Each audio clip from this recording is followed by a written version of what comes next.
With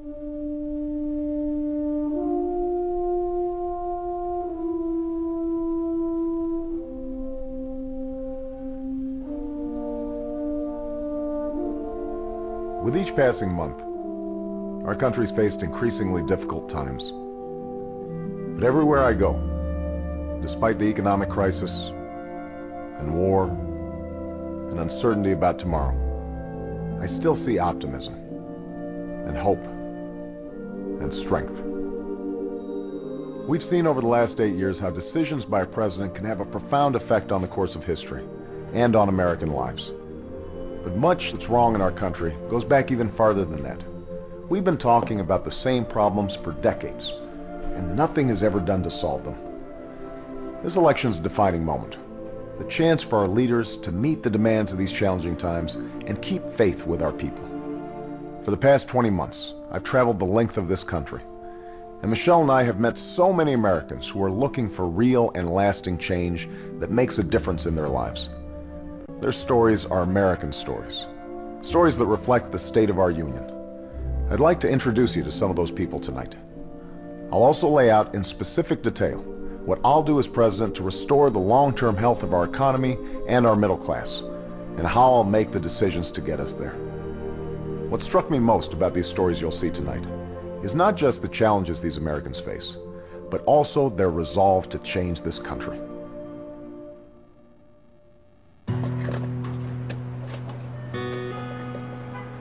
Rebecca Johnston is all about her family. Brian, me, Nathan, Marley, Ethan, Gabriella, Tallulah, and Jake. The thing I love about being a mom is just that how amazing it is that everything that you do shapes who they are. Okay. That's like molding putty in your hands, and you just want to make sure you do the right thing every day. And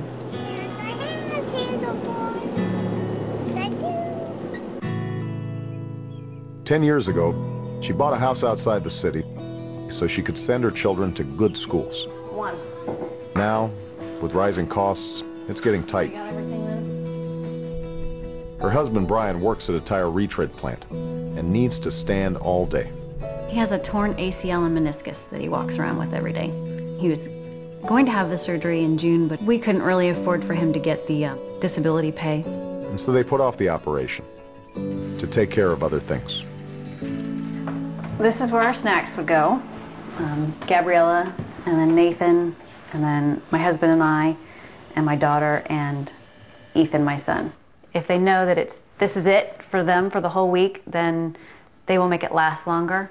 I think everybody feels the same way, that they'd like to see an end in sight to all the worry and the chaos of everyday living, trying to make ends meet.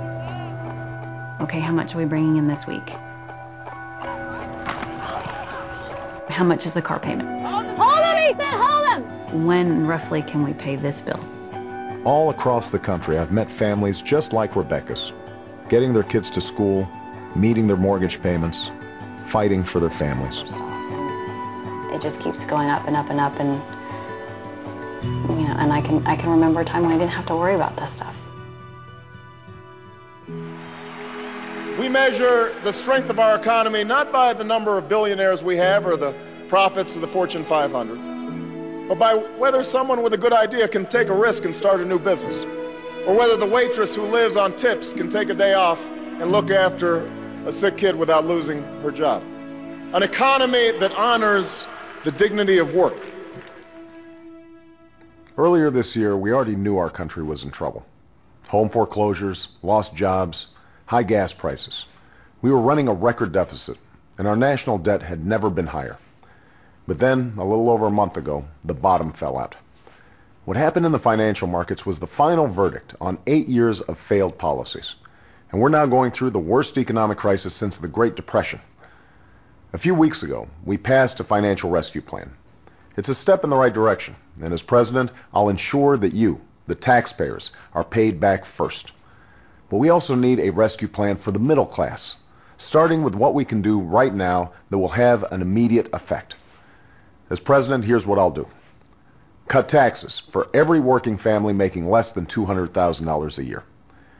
Give businesses a tax credit for every new employee that they hire right here in the U.S. over the next 2 years, and eliminate tax breaks for companies that ship jobs overseas.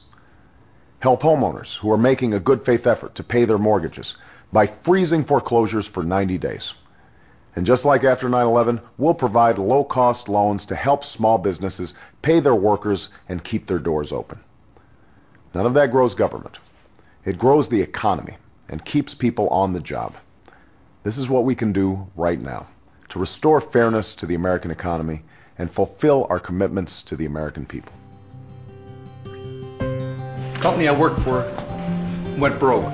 Before they went down, they used $19 million from the retirement. And when they closed up, I should have gotten about $1,500 a month from retirement. Right. I only ended up with $379 a month. You earned your pension. You earned it. It wasn't a gift.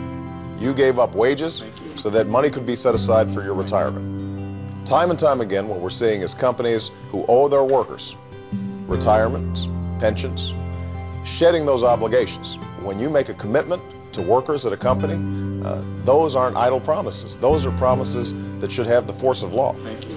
Americans, they don't expect government to solve all their problems. They're not looking for a handout. If they're able and willing to work, they should be able to find a job that pays a living wage. They should be able to retire with some dignity and some respect. Think of this.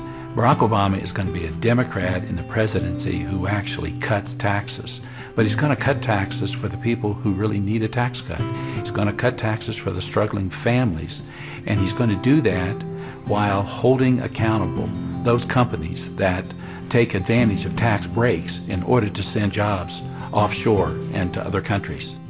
I don't know if it's that common sense Midwestern way of getting things done, but Barack Obama has Kansas roots, and he really has a plan to put us back on track and help us move forward.